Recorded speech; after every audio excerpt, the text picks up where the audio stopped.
focus on what's going on indoors, because let me just tell you what, doesn't that just look a little angelic over here? Doesn't that just look a little angelic, this Charlie memorial? I love it. Gives me goosebumps. Hey, I want to say thank you for allowing us to sponsor this tour. Tonight's the last night of this leg of the tour. It's been quite an event to put on and be a part of. So I want to say thank you to our friends at Turning Point for allowing us the opportunity to be here and do what we do, and in support of their mission, which we love and support completely. So let me tell you a little bit about who we are and why we would do such a thing, and why Charlie liked Y-Refi. What is it about Y-Refi that Charlie enjoys? So Y-Refi, we are in the business of helping borrowers, students that have distressed student loans. Okay, as you heard on the video, student loans are a massive problem in this country. I think we can probably agree that the reason the country has the debt problem that we have is the government and out of control spending. And that's where we're at today, $1.8 trillion in student loan debt. It's completely out of control. The only way to get the student loan problem, among other problems, out of this situation is to get the government out of the lending business. Who agrees? Yep. Got to get the government out of the lending business. Return it to the private markets where it belongs. If we've learned anything in this country, is that capitalism fixes problems. So if we get this back to the government, thank you. Yeah, you get this out of the government's hand, you put it back in the capital markets, and I guarantee you the problems are going to get solved, and they're going to get solved quickly. That is what Y-Refi does. My partner and I founded this company because what we discovered is there's 45 million Americans with student loan debt, okay? And we came up with a way to help borrowers who were simply looking for a way to pay their debt back with dignity. We came up with a way to give them that. The payments that we charge our borrowers are roughly 50% of what they're being asked to pay today. So if you have a problem with your student loans, if you're in distress, look us up at yrefi.com. Check us out. Here's something you might want to know. About 70% of student loans have co-borrowers. Mom, dad, grandma, grandpa, they may be co-signed on those loans selflessly, thinking, hey, my child or grandchild, they've got this dream, they want to grow, they want to have a better life, and I'm going to co-sign that loan. And they only find out that there's a problem once you're in distress. It's embarrassing, it's frustrating, it's scary. We've heard lots of stories. What I want to tell you about Y-Refi is when you call, here's some really cool parts. When you call, you're not going to get a phone tree. You're going to talk to a human being right in Phoenix, Arizona. Kind of a big deal. When you call, we want to hear your story. We understand that these things happened. We want to understand why and help you get out of that situation. We'll develop a plan that works just for you, okay? Now, on that note, this is the other cool part of bringing capitalism and innovation and entrepreneurship to the table in today's world. What we do, my partner and I, we decided, you know what, we're not going to let Wall Street or institutional groups, institutional capital, fund our company. So we raise all of our capital directly through what's called an accredited investor. People just like you looking for a way to help with the Y-Refi mission. So if you want to learn more about the Y-Refi mission and understand how you can potentially invest, earn some pretty nice returns, helping people get out of debt, please look us up at investyrefi.com. Okay. You're not here to watch me. You're here to see some very cool people. I've been backstage having some really fun conversations. Who's here to see Frank Turek? Rob Schneider, right? All right. So I'm gonna wrap up here. Oh, yeah, there's that guy, Joe Bob. Who's here to see Joe Bob? Oh, come on, give it up for Joe Bob. I've been on tour with him for a while, and he's funny. He's gonna come out and get you going. So I'm gonna just say this. Hey, God bless America.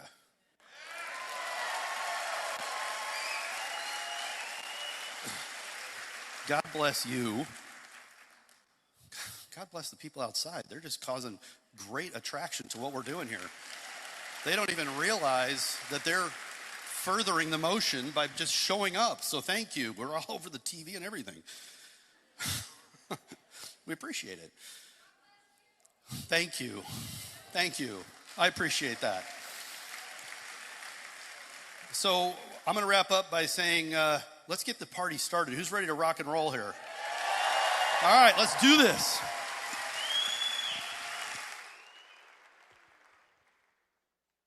Ladies and gentlemen, please stand for the national anthem and welcome to the stage, Mason Romero.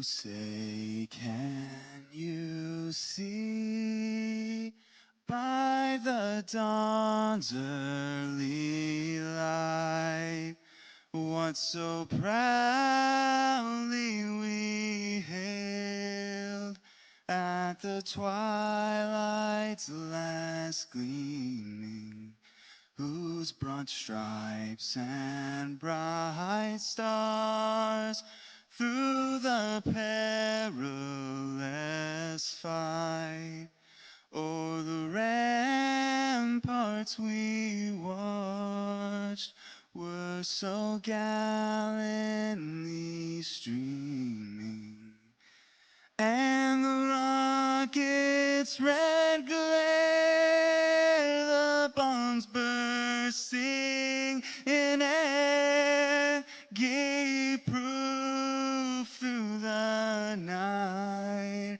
that our flag was still there. Oh, say does that star-spangled banner yet wave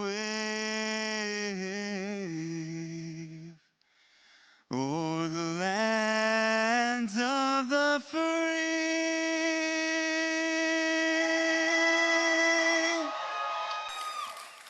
and the home of the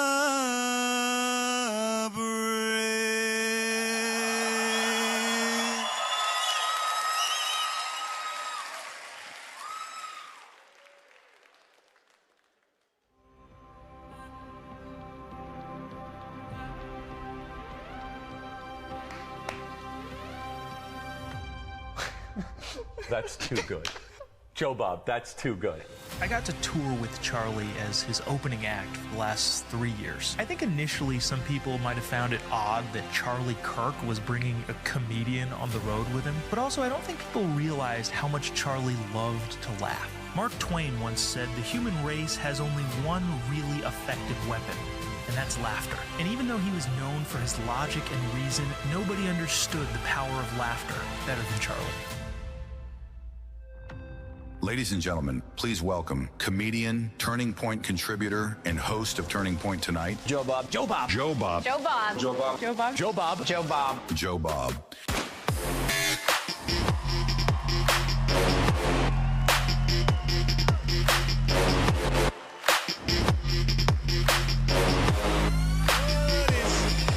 What is going on, Berkeley?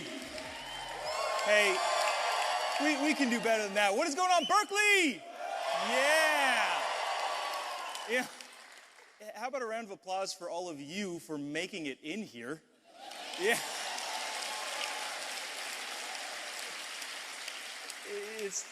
If only we had this kind of security at the border. But seriously, I'm not actually kidding. Guys, so I'm in a weird position, I'll be honest with you, and being completely frank. I used to go up and make, honestly, trans jokes a lot in front of Charlie, and he'd come up and, lay the truth on people. My job was kind of like to loosen people up a little bit. Actually, it was at Berkeley where I think Charlie recognized, the need for that. He was a funny guy. We were up in another room, I forget where it was, here on campus, but he made a hilarious joke that nobody laughed at. He said, if you're gay in Gaza, they'll give you a flying lesson off the nearest roof. And it went straight over people's heads. So he's like, I think I need somebody to, rile people up a little bit so they can recognize when I'm actually making a joke. But it honestly feels a little odd doing that. Maybe we'll get to a little bit of humor in a little bit, but I think first things first, I'd like to start off, not sure how many people it would apply to here, but tomorrow being Veterans Day, if you served in our U.S. military in any capacity and are a veteran, I would love for you to stand up so we can give you all recognition.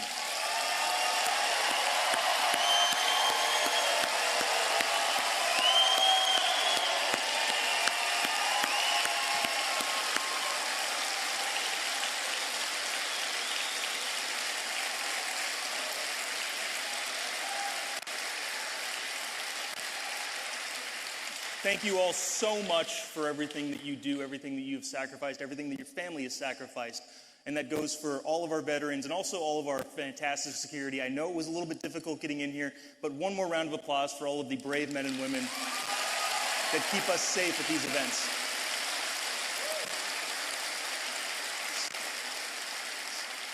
So, like, on a more serious note, you kind of wonder, why is Turning Point going to Berkeley? Of all places, Berkeley? For me, free speech. For me, it's because I love the Bay Area. I just wish the Bay Area loved itself enough to not continually keep lighting itself on fire. Because ironically enough, the Bay Area was where the free speech movement effectively started, and also randomly started the cancel culture movement, which is weird, to say the least. But we've all seen what's happened with the liberal policies that have gone on here. You see crime, you see homelessness. I kid you not, I wasn't planning on pulling this picture up this immediately. I took this photo, can we pull that up? On the BART over here. I know, I risked my life taking the BART. People literally shooting up in the row behind me. That is no way to run a society in any way, shape, or form. But it continues to happen here. And I'll say this, if you live in an area that bans plastic straws but not fentanyl, you are doing something drastically wrong.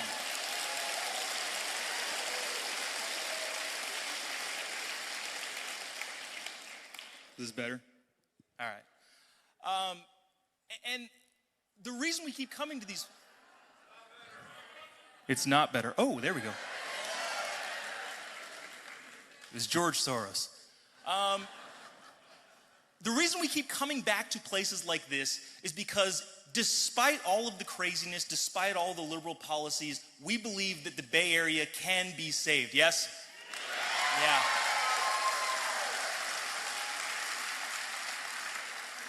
We need more spaces of courage, not more safe spaces. And all of you guys showed a great amount of courage showing up tonight. So thank you guys again. I know I've made you guys applaud quite a bit, but I guess into the more lighthearted stuff, especially here in the Bay Area, Congresswoman Nancy Pelosi announced her retirement last week.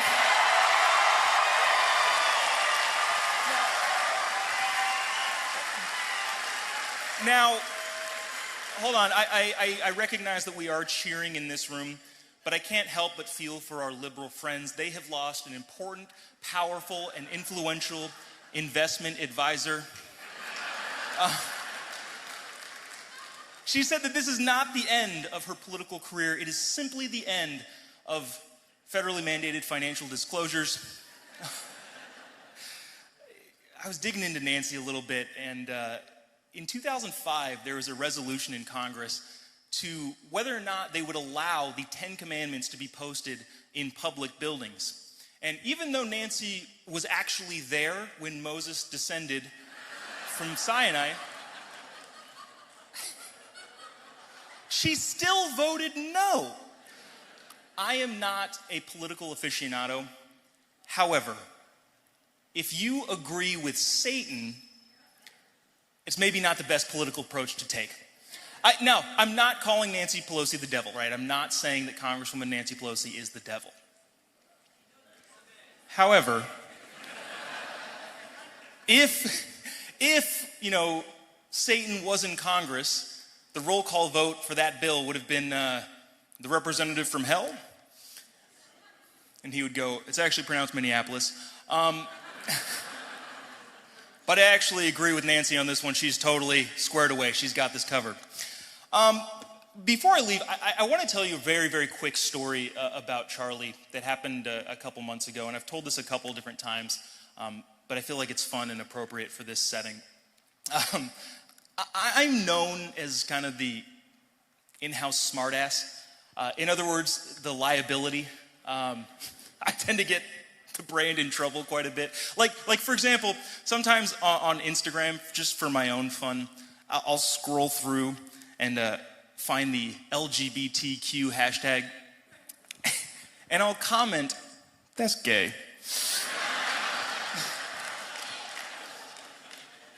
And people will get all upset. They'll be like, "There's nothing gay about this photo." And I'll comment back, "It's a picture of Governor Newsom." So to give you some context, that's the kind of guy I am. Do we all remember the Sydney Sweeney jeans ad? Yeah. So at about that time, there was a bunch of libs posting a bunch of crazy stuff on the internet that, "We're white supremacists, you're fascists." They put us in a very, very difficult position of having to defend the idea that Sydney Sweeney is hot. Real tough one there, guys. But there was a video that I feel like I had to respond to because it was so ridiculous and so absurd. So I recorded this video. I didn't think anything of it. I was going to post it on my Instagram a couple hours later. But there's a producer at Turning Point that doesn't have Instagram, so I wanted to send it to him because I knew he'd like the joke. And he texted back and said, "Bro, this is hilarious. Also, do not post that." And it turns out he sent it to his boss, she sent it to her boss, and ultimately it made it to Charlie. This joke that I wasn't thinking anything of made it all the way to the top. And had I known, I would have just sent it to him myself. So here was the joke. It was a response to this girl who happened to be black. She was outside of an American Eagle store, and the person recording the video said, "Hey, do you want to go in that store?" And she turned around all sassy, "I can't go in there because I'm black." It's a ridiculous and absurd thing to say. So I responded with equal absurdity. I said, "She might be right. I don't think American Eagle accepts EBT." Hey. What she said was worse, by the way. And had it been a white girl saying, "I can't eat chicken and waffles because I'm white," I would have been like, "Yeah, we know, Christina, you have a gluten allergy." So the basis of it was I was responding absurdly to something absurd. That made it all the way to Charlie, and Charlie texted back, "Do it."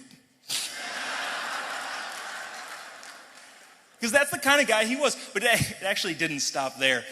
Some of the higher ups at Turning Point were still a little afraid of that. And they were like, you need to put a disclaimer on this. And I was like, "A disclaimer?" They're like, "Yeah, we just want to make sure everybody knows it's a joke." And I said, "Really, a disclaimer? That's gay." So I didn't want to put a disclaimer. So I texted back to the group chat that was now started, "How about this disclaimer? Disclaimer, Charlie Kirk himself wrote this joke, but he made me say it because I'm a brown." And Charlie texted back, "Perfect." Guys, but here's the thing. This is why we're all here. Because I know I'm joking. You know we're joking. At the end of the day, you need to be able to say what you want to say in this country, regardless of whether or not some blue hair who's protesting outside says that you can't, yes?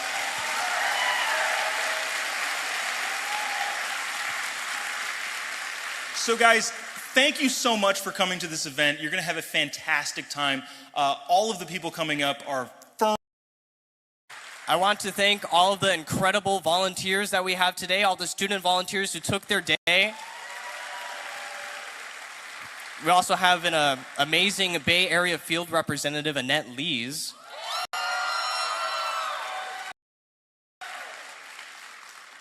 And of course, thank you to the rest of the Turning Point staff and Turning Point USA themselves, who have supported us this entire way through, been through all of the ups and downs, and we're just so thankful to have everyone. And now, with that being said, I'd like to offer a few moments of silence for Charlie Kirk.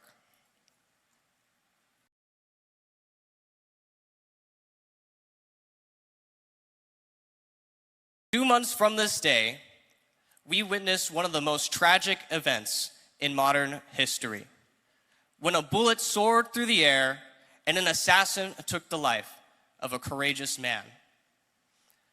The sad truth is, the left are not your friends. They will mock and dehumanize you just so they can laugh at your corpse.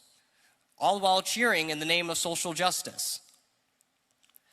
And that's why for this event, you've seen protesters and posters outside dubbing us as fascist, set out with noisemakers, and just very blatantly here to disrupt our event. And to all those protesters outside, I have one thing to say. It is clear to us which side is winning when your side becomes the violent agitators. When you try to win with force and not through reason, you have lost. And the reality is they would never come in and ask a question. They're not trying to win honestly. They have already lost the intellectual battle. Their goal is to disturb the crowd, silence those who disagree, and destroy any ounce of conservatism that they can get their filthy paws on. But you know what? They are not going to stop us. They are not going to stop us because tonight we are here to carry on Charlie Kirk's beautiful legacy. We are here to show the world why we love America, why we love God, to turn this place into a society that our kids can feel happy raising kids of their own someday. We are here to show that the true lunacy of the left is that they thought they could silence Charlie Kirk by killing him. Because tonight, we are Charlie Kirk. We are the movement that he created, and we are the fire that lights the flame of the fight. So now let's make Charlie Kirk proud. What do you say?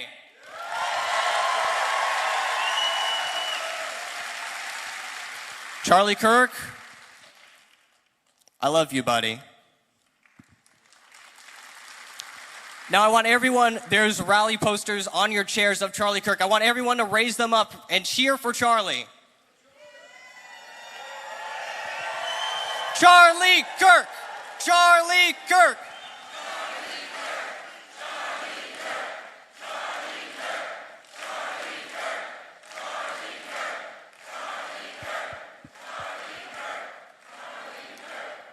Now, it is my great honor to invite these two beautiful guest speakers that we have tonight, Frank Turek and Rob Schneider. They will be with us in just a moment.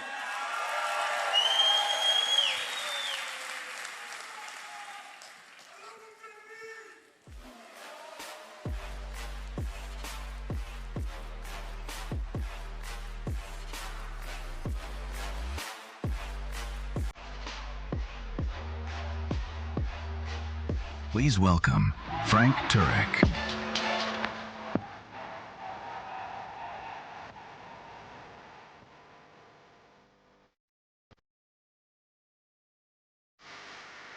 Good evening, UC Berkeley.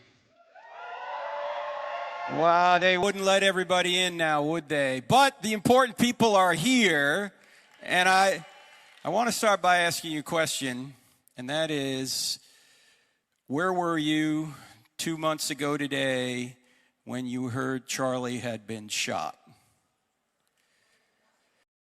You know where you were, and you know what you were doing, because that is a life-changing event. As we were driving over to the venue that morning, Charlie got some footage, drone footage, over the university. It was about an hour before we were supposed to start, and he said, hey, take a look at this. There were thousands of people there an hour in advance. And I said to him, Charlie, I don't like this. There's too many buildings around here. But he just shrugged it off, because Charlie knew that in order to love people, you have to make yourself somewhat vulnerable. You can't be completely secure all the time. And so Charlie said, we're going through with this. And I'll never forget when we were walking in, and it was a Trump rally times 2. I mean, people were screaming. They were just cheering, USA, USA. You've seen some of the video. And he kind of looked over and he said, welcome to the big leagues. And he started tossing hats, and Angel back here gave me a row of hats. And so I was like, okay, I start tossing hats. We're tossing hats, and then Charlie sits down to start answering questions, and someone said, I think it was Angel, he said, hey, do you want a hat? I said, yeah, I guess it's kind of hot, I'll put a hat on. And somehow that meant I was signaling the shooter later. You may have seen that crazy conspiracy theory out there. Absolute madness, because we all know somebody had to signal the shooter to say, hey, that's Charlie over there. The internet is crazy, ladies and gentlemen. And when that shot rang out and we got him in the car, his eyes were fixed. He wasn't looking at me, he was looking right past me into eternity. He was absent from the body, present with the Lord. But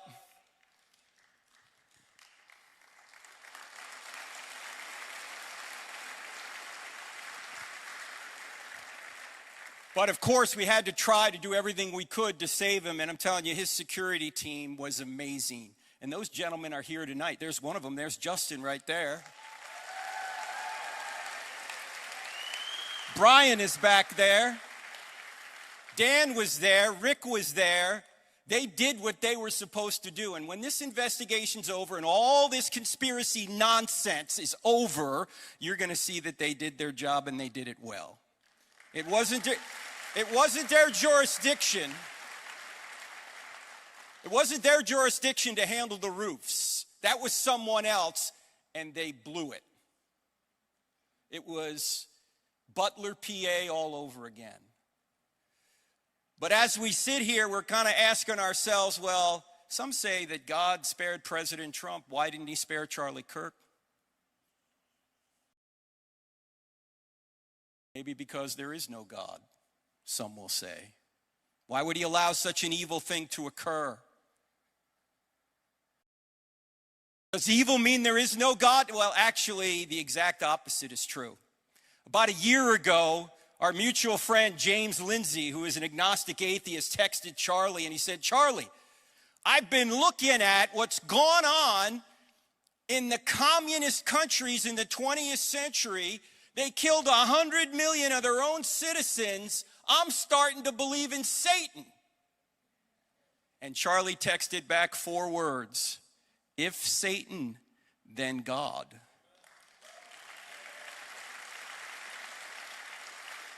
Now, what did he mean by that? What he meant was evil is not a thing in itself. It's a lack in a good thing. Evil is like cancer. If you take all the cancer out of a good body, you got a better body. What happens if you take all the body out of the cancer? You got nothing. Evil is like rust in a car. If you take all the rust out of a car, you got a better car. What happens if you take all the car out of the rust? You got a Pinto. You got to be old enough to get that. In other words, evil's not a thing in itself, it's a lack in a good thing. But so in order for evil to exist, good must exist. But in order for good to exist, God must exist, because what we mean by good is God's nature. If there is no God, then there is no good, which means there are no rights and there is no justice. You know, Berkeley's famous for free speech and rights, and there's too much injustice out there, yet many of the people outside of this room protesting are atheists. Do you know there's no way to justify good or evil unless God exists? Otherwise, it's just your opinion. Everything's just your opinion. And our founders knew this. Thomas Jefferson said, we hold these truths to be self-evident, that all men were created equal and endowed by their government. No, he didn't say that. Endowed by their Creator with certain unalienable rights. Among these are life, liberty, and pursuit of happiness, and that governments are instituted among men to secure these rights. Government doesn't give you rights. Government simply secures the rights you already have, and if the government doesn't do that, then according to Jefferson and the founders, the people have a right to a new government.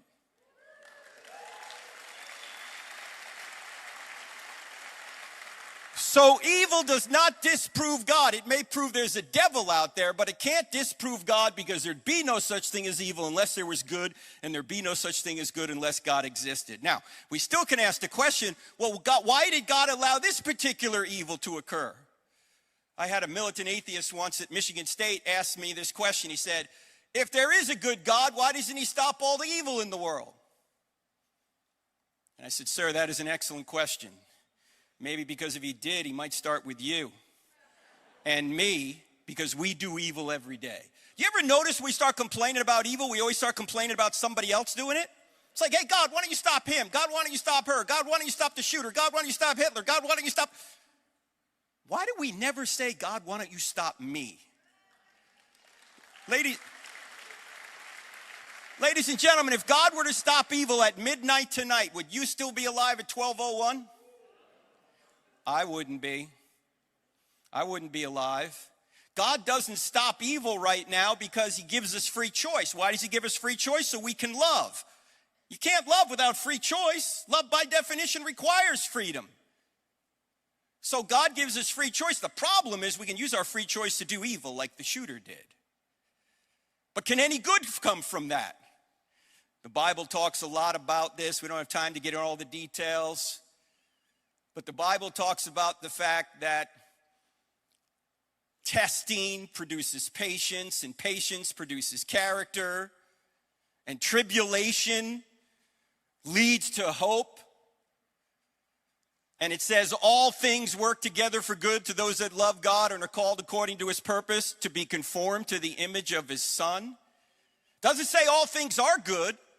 There's a lot of evil things out there, but according to God, good things can come from evil, especially to people who are called according to his purpose. And one of the ways that you become more like Jesus is through evil. Man, if you get everything you want every time, you don't become like Jesus, you become a me monster. You need some obstacles in your way if you're going to become more like Jesus. You need difficulty. You need people to say no. What do we say about kids that get everything they want? They're spoiled. What's spoiled about them? Their character. You want to ruin a kid? Give the kid everything he or she wants. You will ruin them. You need difficulty in your life, and that's what evil does. Sometimes good comes from evil, and we'll never see it. Why is that? Well, there's something out there known as the ripple effect. What's the ripple effect? The ripple effect is that every single thing that happens here ripples forward to affect trillions of other events and billions of people. Most of the time you can't see the ripple effect, but there's actually a story in the Bible that talks about this. This is Joseph in the Old Testament. You guys remember Joseph in the Old Testament? He's sold into slavery by his brothers into Egypt, and he's treated horribly when he gets there. He's falsely accused. He's in prison. Then he interprets a dream for the Pharaoh, and suddenly he's the number 2 guy in all of Egypt, and he puts a whole bunch of grain aside because he knows a famine's coming. Then the very brothers that sold him into slavery leave Israel because there's a famine. They come to Egypt, and Joseph recognizes them. And what does Joseph say when he recognizes them? You dirty rats, you're going to pay for what you did to me. No. What does he say? What you meant for evil, God meant for good, the saving of many lives. The ripple effect. The evil that they did years ago rippled forward to help them later. Most of the time you can't see the ripple effect, but sometimes you can. And you know, we didn't see a ripple, we saw a tsunami after Charlie was brutally murdered. There has never been a time in history where the President of the United States and nearly all of his cabinet and then some other people, friends of Charlie, preached the gospel to 100 million people.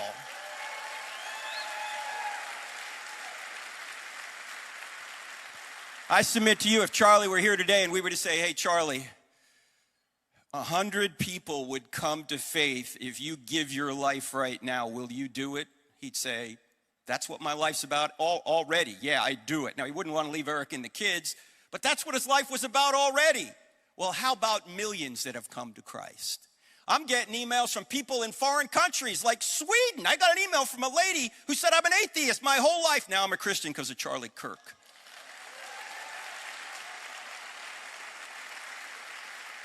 Because one man had the courage to live his faith boldly, to love people enough to put himself in harm's way to reach out to them. Because we know that a fascist tactic is to hand the microphone to your opponent and say whatever you want, make your case. The very people that are claiming he's a fascist are the fascists.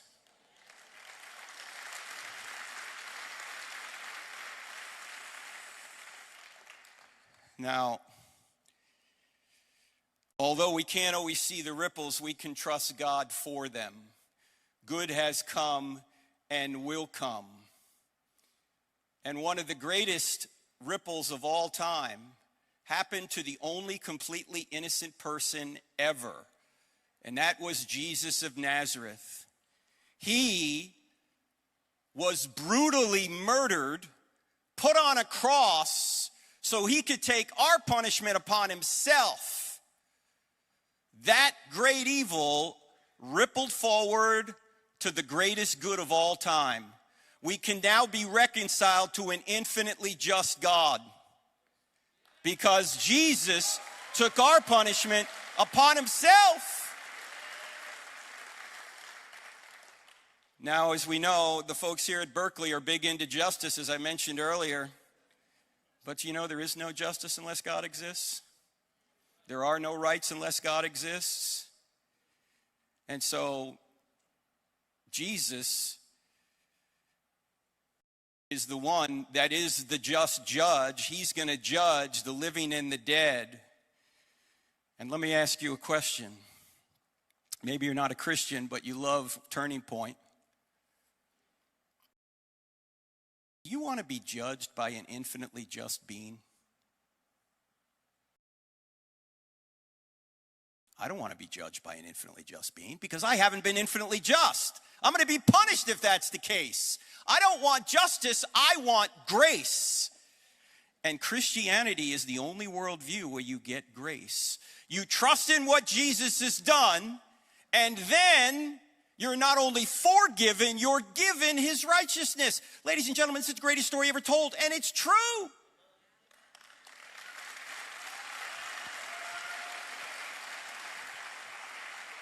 Nine days before he died, Charlie tweeted out, the resurrection is an historical fact. I know some of you are probably thinking, well, how do you know it's an historical fact? I mean, you're getting that from the Bible? I mean, that was written down by Christians. No, it wasn't. Do you know all the New Testament documents were written down by Jews?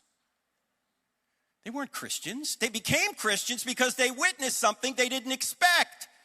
These people thought they were God's chosen people, and they didn't think that one guy could claim to be God. That was blasphemy. And they didn't think that one guy would rise from the dead. They knew we'd all rise from the dead at the end of time because Daniel and Isaiah talk about that.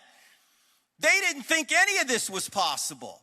And yet after denying Jesus and running away during the crucifixion, by the way, do you think they'd make that up if that was true? I mean, if it wasn't true? You think they say they ran away like a bunch of sissy pants men while the women were the brave ones that went down and discovered the empty tomb? Who would make that up? And why would they make it up? To get themselves kicked out of the synagogue and then beaten, tortured, and killed? This is not a list of perks.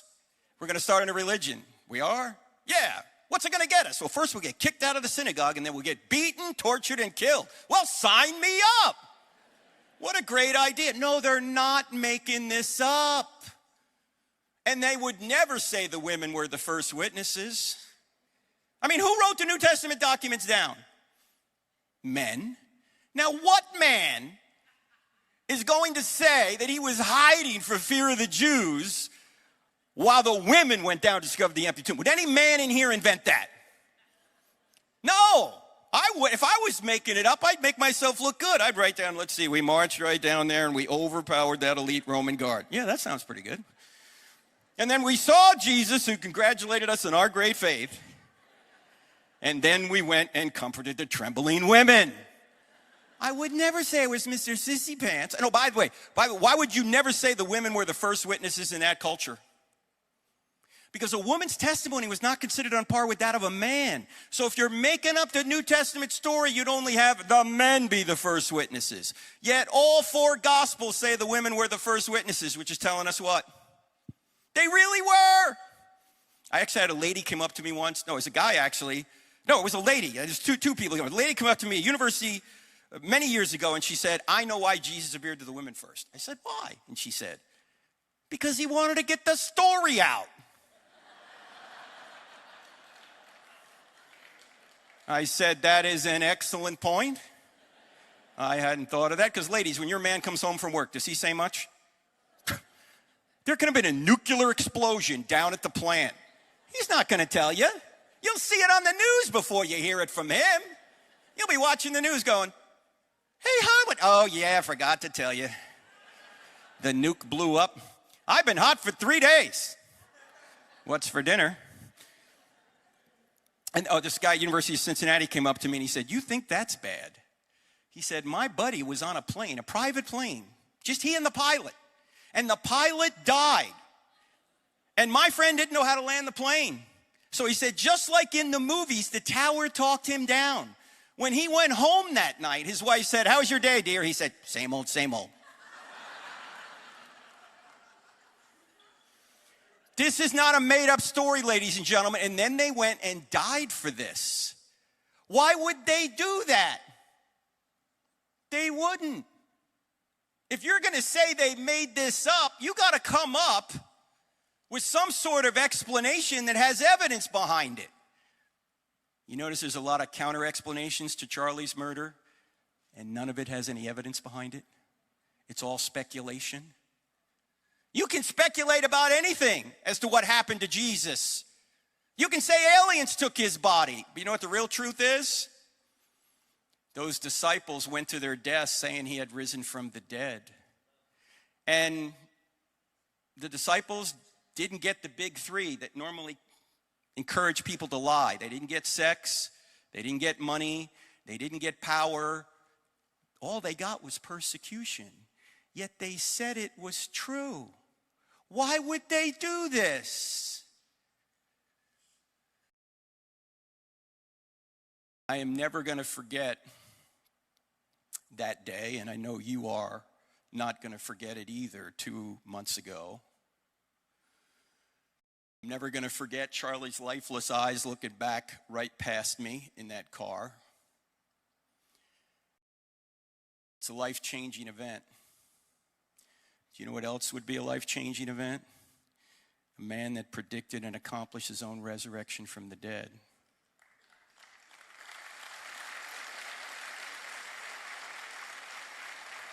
No one would invent that and go through the torture of martyrdom unless it happened.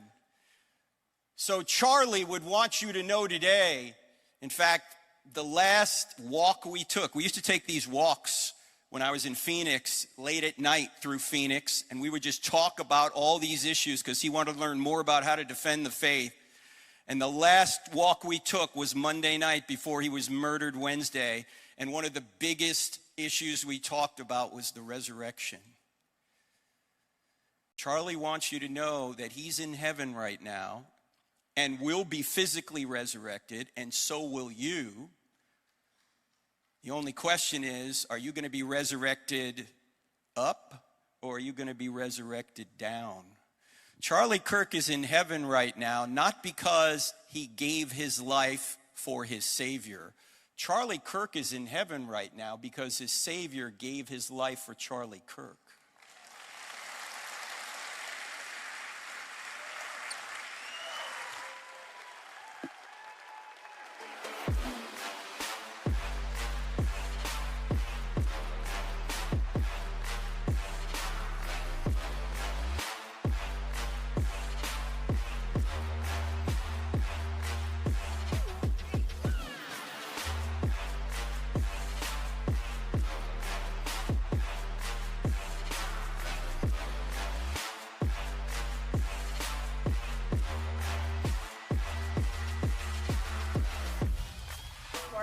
My name is Charlie Kirk, and I love America because I love talking with people I disagree with.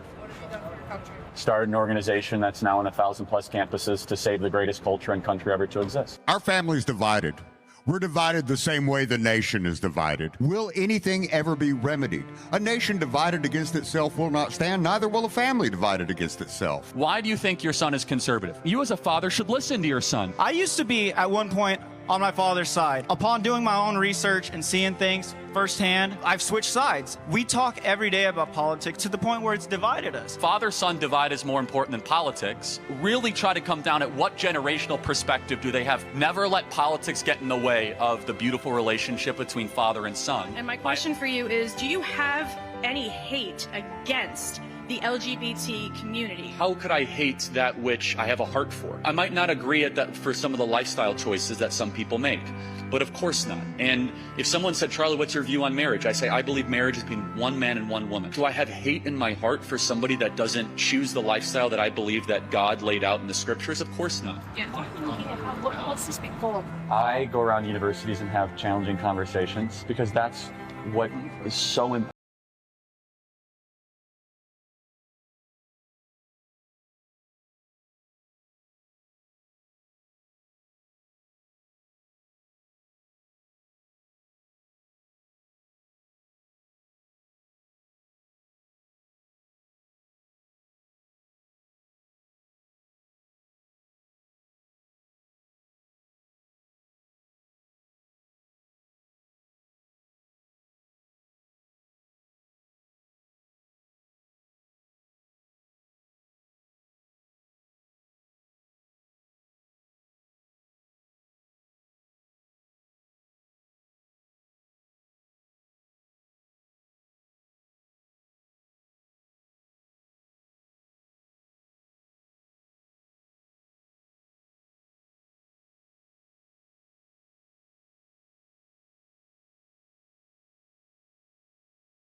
Hi, I'm Charlie Kirk.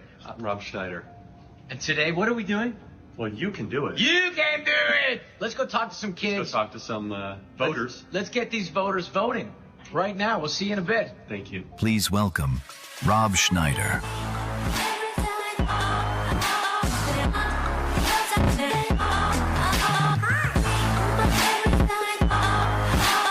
You can do it, Berkeley!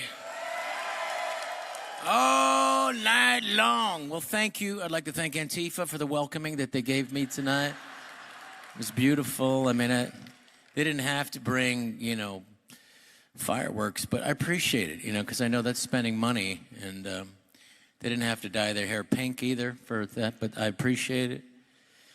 I am proudly from the Bay Area. I'm right here. I'm your neighbor. I am your neighbor, and I love you. And I love this. I love Berkeley, and I mean that.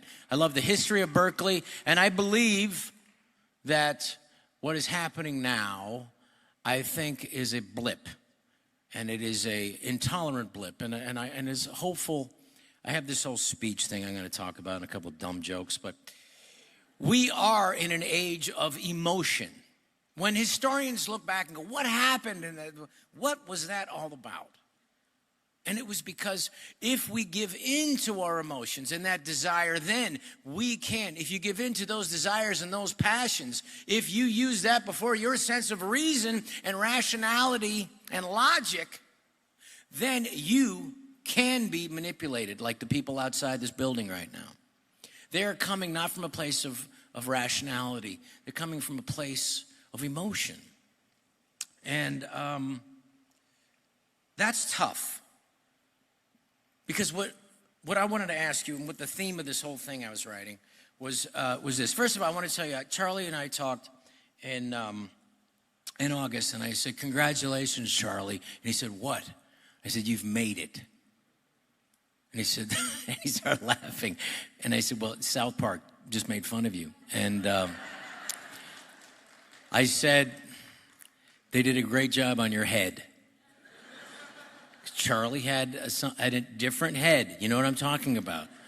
Not that he wasn't handsome, Erica. I didn't mean that at all. He was very handsome. However, he had a head that was worthy of South Park. And you know what he did and how funny that man was?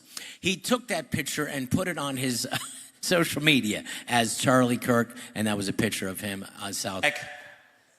Perfect. And I really respect that. He had a good sense of humor. I didn't know what to make of Charlie Kirk, to be honest with you, when I first met him a few years back. I said, who is this 29-year-old? What's behind all this? I don't get it. What you want to say in this country out. And then slowly, I realized what he was really wanted to empower. So guys, this is your country. Have a fantastic time. No, people say that, but I mean it, and he meant it. This is your country, and we have to make sure that you don't let the excesses of my generation ruin your opportunity to buy a home, to have free speech, and to live your life in the freest and the greatest experiment in human history, the United States of America. Now, Charlie's murder exposed a part of an ugliness that I have not seen. And maybe I didn't want to see, and it's been there a while, but a tribal nature where people could celebrate and actually go, this death, because he's not in our tribe, that tribalness, that would eliminate someone's compassion and their empathy for a young man, a young father and a young husband, murdered in cold blood in front of his children. That there can be no compassion, that there would be no empathy from these group of people, says something about more than our body politic. It says something that there is a dis-ease. And we have to be aware of that, and we have to work on healing that. How do we go about that? Well, I would just say to the people outside, and this was the thrust of the thing I wrote before I realized it's not as good as what I was trying to go for. The most important question I could ask everybody in this room, and the most important question that you could ask yourselves, and the most important, but the people outside with the poof of pink hair or whatever's happening out there, what do you want? The most important question, what do you want? What do you really want? What do you want from society, for yourself, for your family, from your university here at Berkeley, from your job, from your government? I want you to really think about it, what it is that you want. That is the most important question you will face. Now, will America be a temporary experiment in freedom and human history, and the 117 billion people who've been alive since the beginning, according to science, where freedom for the individual was enjoyed by only a relatively few people for a brief 249 years before society returned to another form of feudalism and slavery? I hope not. But it is not guaranteed. When they say eternal vigilance, that means we must be awake, we must be aware, and we must fight for it. And in every city in America, you are going to see military cemeteries. People say, oh, Rob, you sacrificed your comedy career. I don't give a crap about Deuce Bigalow 4, 5, and 6. I don't care. Here's what I care about. That's a huge bitch. Who cares? And by the way, Disney made that movie. That'll never happen again. Disney will never do another movie where somebody goes, ball hair, scrotum liquor. That'll never happen again. Maybe for the right reason. But this freedom, we must maintain. Just go look, forget about the sacrifices. You got to look at the sacrifices. Just go by. I was at the Italian-American cemetery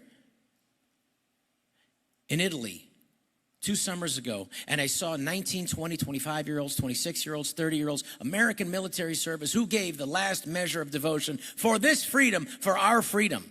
They fought and died for it. They made the ultimate sacrifice. Now, Charlie died for conversation. Martin Luther King died for sanitation workers in Memphis so that they and their families could live a decent life, so that they could have a chance to make a living wage. They weren't asking to be rich. They weren't asking to be billionaires. There was no such thing back then. There is now. We actually have a trillionaire now. But that's the thing that I would say to the people outside protesting and not letting people in, and the assholes at this university for making it so difficult for people to get in and eliminating tickets. Let me tell you, Berkeley, shame on you, Berkeley. Shame on you. The regents, the academics here, you should fight for free speech. If free speech means anything, it's the right for me to say something that pisses you off, if it means anything. Free speech is all speech. It's the hateful stuff. Because if you can say, well, hate speech, well, no, it's not. Well, then who gets to define hate speech? That is a term to use to stop your speech from saying something that you don't like or the government doesn't like. And we're going to bring up one of my good friends who's going to come up here and talk about what's happening in England right now. And he's going to tell you how many people have been arrested for tweets. So we'll have that in a minute. So will America continue to be the greatest experiment in freedom the history's ever known? What do we want? You want a free society? Okay, how free do you want it? How free do you want it? Do you want it to be no rules and just absolute? Then it's chaos. You don't want that. But do you want too many rules?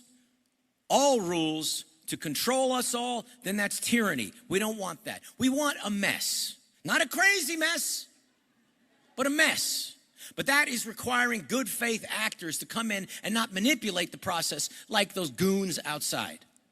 They are bad faith actors. They do not care about discourse. They could have come in and they could have asked me some questions about, the hot chick or whatever movie I've ever made. They could have asked me, but they didn't because they don't want discourse, because they don't have an argument. What they have is anger, and they have grievance, and they have envy. These are bad faith actors. These people don't want to discuss anything. They want to tear down Western civilization because they have grievance. And that's what happened. That's all woke is. All woke is simply this.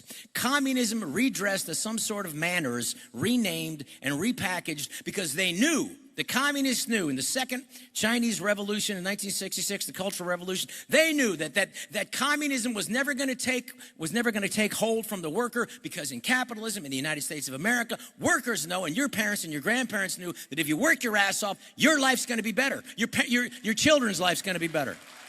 They knew that. They knew. So, what did they do? They infiltrated academia. They got in and they said, we're going to get in there. We're going to use people who have grievances, who want to destroy Western civilization. And that is a fact, and that is happening. And we got to be aware of it so we can fight it, so we can go against that. And we have to ask ourselves, okay, what do we want? Are we really thinking? Are those people really thinking for themselves? Are their thoughts their own? Or are they indoctrinated into a closed system of thought where they think they're thinking for themselves, but they're just regurgitating someone else's talking points? They're indoctrinated into a liberal system of thought policing themselves. These people are slaves, thought slaves, fighting to maintain their own enslavement. And those are the best slaves, because they don't even know they're slaves. Those are the best. So, okay, what do we want? What is this thing? Now, here in Western culture is worth saving. It's Rome, it's Paris, it's San Francisco, the good parts, not the parts where the poop map is. The good parts. You're talking about United States. This is a country in all its imperfections. You can be a billionaire in this country. It's possible. It is possible. No matter what color your skin is. Doesn't matter. Oprah's a billionaire. Tiger Woods is a billionaire, so it's possible. It happens. We have an infrastructure. We got roads. We got hospitals. We have electricity. You go to the Philippines, electricity stops right outside Manila. Not here in the United States. This country supports it. And Western civilization and all its successes is worth saving. And it is under attack. Now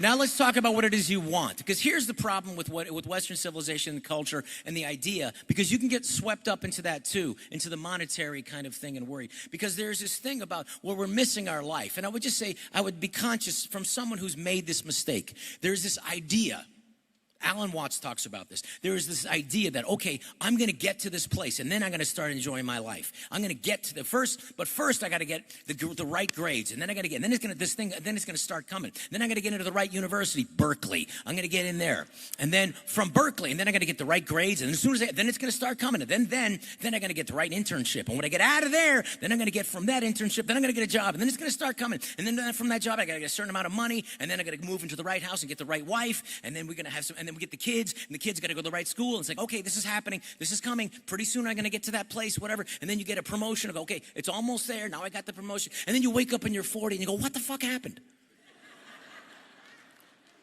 So what is it? We have this problem is that we are looking for the answer. We're looking for the thing. And when you peel back, we have you look at an onion. You peel back one onion, trying to find the thing. You peel back one piece of the onion, and then there's another peel, and you peel that one, and you're trying to find the thing, and you peel that, you peel that, you peel that, you peel that, peel that, and pretty soon it's gone. You go, what the hell happened? Well, the thing is the onion itself. That's the thing. If you have a foundational belief in God, there is nothing this world can do to you. Nothing. Nothing. You will have that. And God could take away your family. He could bring in another family. It's unbelievable. You look at the Bible and go, oh, how could people put up with that? How did Job go like, okay, yeah, I'll get another family. Thank you, God. Don't worry, I'm not going to worry about it. What? We'd all freak out. I'd freak out. Now, be careful that the thing you think you want may end up being the thing you loathe. Much better to live your life doing something you love and make less money than spending your life doing something you hate. If we are going to have a vibrant society and continue to be the largest economy, the most technologically advanced society in the world, we must protect free speech and debate. We cannot afford to continue people having beliefs persist that are not subject to facts or logic or empirical evidence. And anyone who presents empirical evidence to the contrary gets shut down, censored, and subject to violence on the university campus. This has to stop. Now, we must be evidence and logic based. When we, as American author Thomas Sowell said, when we silence opposing views, we threaten the very fabric of a free society. When we threaten with violence the minority of people who think differently and have different views, our freedom shrinks and our ability to create and innovate is greatly reduced. In this case, a society either destroys freedom or itself. We must create the conditions to give you the potential to get what it is that you want. Now, President Franklin Roosevelt believed in the goodness of the American people. He trusted them. He believed in an informed citizenry will always make the right decision. But that isn't happening now. We're being manipulated by social media, by politicians who are appealing to your passion, to the desires, to your hatred, to just whip you into that frenzy. And we have to be aware of that and hopefully move as far away from that as we can. If we trigger the public's desires like they want to do, then they can get away with any atrocity, and they can make us do things that are against our best interests. We are constantly manipulated all the time. So again, I ask you, what do you want? Like Berkeley claims to be a liberal town. They claim to want affordable housing. They have vacant lots that they could build on, but they always get stopped. Why? Because they want affordability, just not in our backyard. But we need you to be stakeholders in the American dream. And we need this dream to be accessible to you so that you can afford a home. And we have to stop the speculation, and Charlie Kirk and I talked about this. We must, the Trump administration, every administration moving forward must stop the speculation of these giant companies like BlackRock, State Street, and Vanguard from buying all these single-family homes, speculating on it. And then they do something else. They'll raise the price and they'll buy it themselves, and then all the homes in the neighborhood are that price. This is antitrust. This must be stopped. Yeah. Now, We need wages to go up. We need productivity. We need skilled workers. You want to be a millionaire? The fastest way to be a millionaire right now, sorry, it's not your political science degree. It's being a plumber. Be a craftsman. They're not going to be able to fix your toilet with AI. Trust me. If you have a group of plumbers, you're going to be you're going to be the fastest to a millionaire of anybody you graduate with. Be a welder. Unbelievable. You get a 6-figure salary to start. Now we need the Biden administration with this massive immigration. We imported poverty. People who do drywall and construction now have to compete with 12 other guys who are willing to do the same job for cheaper. Now, here we have a situation where we need you to be successful. Not that we want you to be successful. It would be nice if the next generation. We have to have all of you successful. And I'm going to tell you why. Because now, for the first time in America, we have more 65-year-olds than 18-year-olds. So please, help us pay for our old age. But let me tell you, the excesses of my generation are my generation, are screwing all of you. We are. And you need to hold us accountable. Because every second in the United States, your government, us, people my age, we're spending $71,000 a second. Okay? $71,000 a second.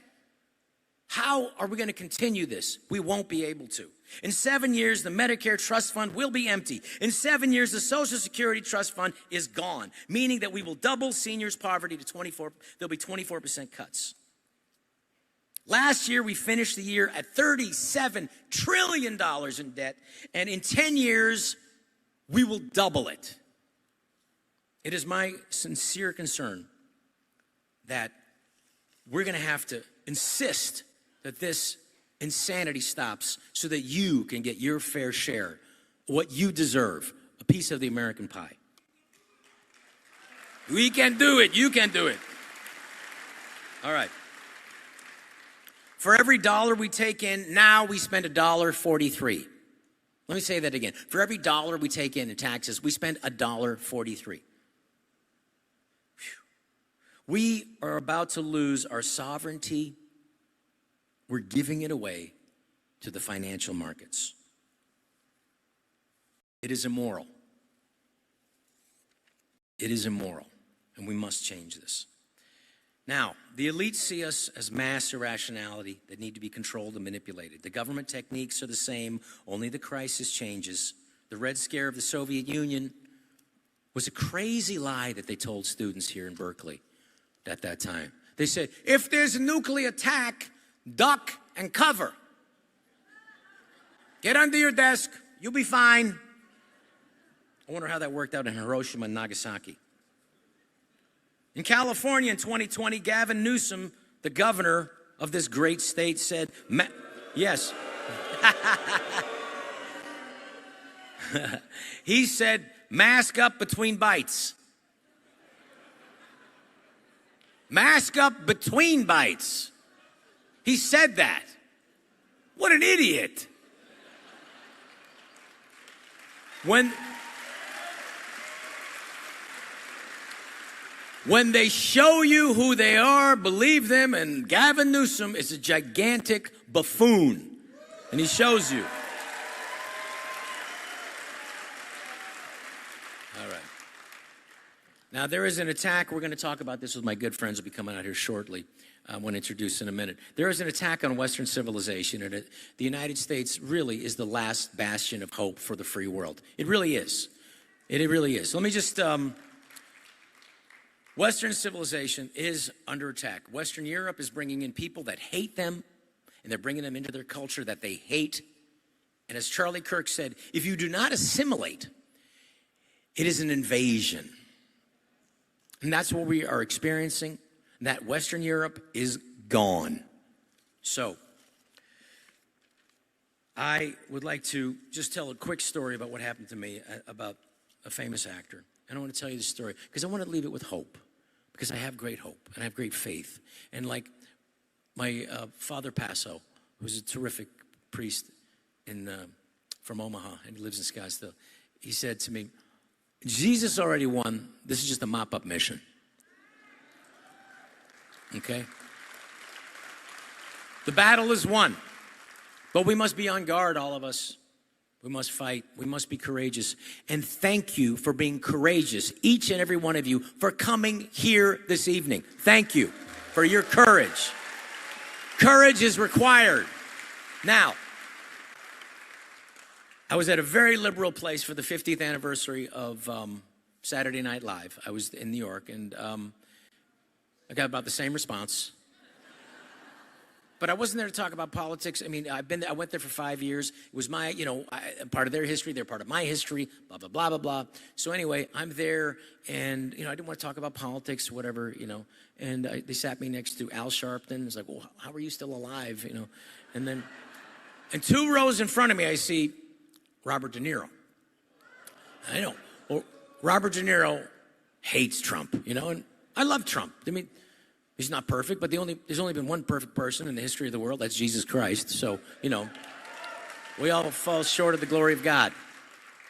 So anyways, but I don't want to bug him. I don't want him to I don't want him to ruin my night. I don't want to ruin his night. But hey, put your phones down for this one. Come on, be here for now. Just turn it down. Come on. Let's not, I'll put this on the internet later, okay? Please. Just be here. Be here for now. All right? You, put it down. Put it down. Put it down. Be here now. You're here. Be here. So anyway, at the end of the show, they do a very gracious thing where they invite everybody who's ever been a cast member, anybody ever hosted the show, they invite us all onto the stage for one final bow. It's nice because we're probably never going to be there again. Some of the older people are going to die or whatever, So, whatever. So, but the problem is the show's been on the air for 50 years. So we all get up. Everybody in the crowd's a cast member or used to host the show. So we all get up and we start making our way to the stage, and Will Ferrell's pushing me. Oh, geez, Will, come on, dude. This De Niro's right there. I don't want to, please, I don't want to deal with this. I don't want to deal with this right now. So we start making our way to the stage, it's really crowded. And finally, I'm right behind De Niro, right behind him, And then finally, somebody pushes me into De Niro, and De Niro turns around, and he's like,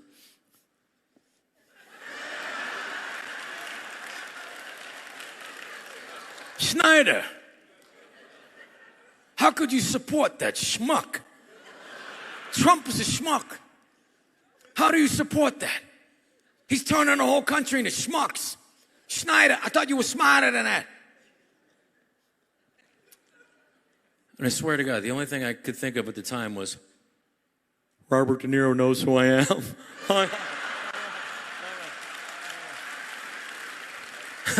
I swear to God, I looked right at him and I said, I love you. I love you. He's like, no, I really love you. I love you. I swear to God, he looked right at me and went like, okay.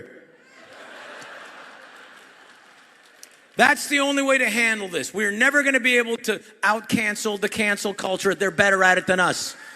It's got to be through love. You don't get a reward. You don't get a reward for loving your brother. You don't. You're supposed to. You get a reward for loving your enemy. Somebody who wants to destroy you. The people outside. You got to love them. And I love them. I love them. I wish them the best. I hope they come around. I do. Now, Charlie Kirk loved all of you and loved this country. Now, if I would have had time, I would have said to Mr. De Niro, Mr. De Niro, God picks people that we wouldn't pick. God is a terrible casting agent. But God, who are we to question God? God has his reasoning, whatever. It's his reason. It's his reasoning. I said, look at King David. King David, a murderer, an adulterer, someone who coveted another man's wife. And God's like, yeah, I know. But he's my guy. God. That's who I want. He has the qualities of a leader that I need. It's the same thing with Moses. Look it up in the Bible. Moses, a stuttering shepherd, A stuttering shepherd. Yeah, I know. He's got a little problem with his dad, but yeah, that's who I want. But he stutters. Yeah, I know, but he's my guy. Come. And if you think about it, that's why it took 9 different plagues before Moses was able to explain to the Pharaoh in Egypt what he wanted. Let my people go, ga, ooh, fire flood, fire flies, famine, locust. Get that Jew out of here, he's spitting all over me. And it's the same thing with Donald Trump. God, you're like, hey, God. Trump's my guy. That's who I want. What? Yeah, that's who I want. But God, he's been really disrespectful to women. Yeah, I know, but that's my guy. But he's called women pigs. Only Rosie O'Donnell. Thank you very much. Thank you very much. I love you. I love you. I love you. I love you. I love you. I do. God bless you. May God continue to bless each and every one of you. I love you. Coming to the stage right now. Come on out, guys. Let's get this out of here.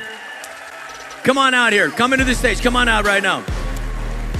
This is my buddy, Professor Peter Boghossian, author of How to Have Difficult Conversations. Come on in there. And my good friend, Oxford professor, author of Free Speech and the End of Woke, my good friend, Andrew Doyle, Dr. Andrew Doyle. And of course, you know Frank Turek. So we want to answer your questions, and nothing is off limits. We are here for you. This seat is, of course, for Charlie. And Charlie, I'm sorry, but I'm going to put my jacket near you. So, okay, if you disagree, you go to the front of the line. If you disagree, you go to the front of the line. Okay. This guy's not going to disagree a lot. I see a Trump hat. Yes. Okay. Somebody coming? You can do it.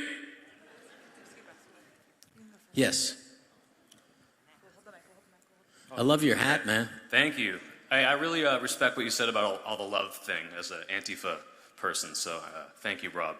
My question for you is, yes. Last month you tweeted out that children didn't get sick when you were a kid, so there weren't children's hospitals. Yeah, So my question is, does your wife firewall block Google, or are you just unfathomably retarded?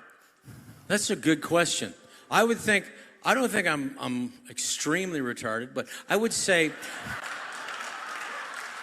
my level of retardation is about your level of intolerance. It's about the same. Yeah. And it's interesting. I'm going to stand up for this, since you're standing up like that, is this. And I like your goofy hat. It really is going to do well. You're never going to get laid, but it's a beautiful hat. Here's the thing. 54, according to a 2013 statistic, 54% of Americans' children at least suffer from one chronic illness. That's over half. And if you don't care about that, then you don't care about the future of this country. We have children now with rheumatoid arthritis, diabetes, childhood diabetes. We have children with chronic inflammation. We have peanut allergies. They never used to, when I was a kid on a plane, they never said, sorry, can you take your peanuts? We have a peanut. We did because we didn't have peanut allergies. So what I said with that tweet was to get morons to come and ask questions like you did. Thank you very much. Because let me tell you, if you don't realize that Americans are sick and that we need to get our Americans healthy, then you are part of the problem. And I will say that when I was a kid, yes, there were, but there was not a proliferation of children's hospitals like there is now. And I guarantee you, and there was not a proliferation of sick children and obesity. In this country, we have 40% of Americans are obese. Obese, the technical term meaning that their body fat is obvious. We can see it. But if we don't get healthy, nothing else will matter. So thank you for your question. Thank you, Rob. Thank you. Good luck with everything. I wish you well. Hello, Mr. Schneider. Thank you. My name is Jackie Jones. Hi. I am a current UC Berkeley student.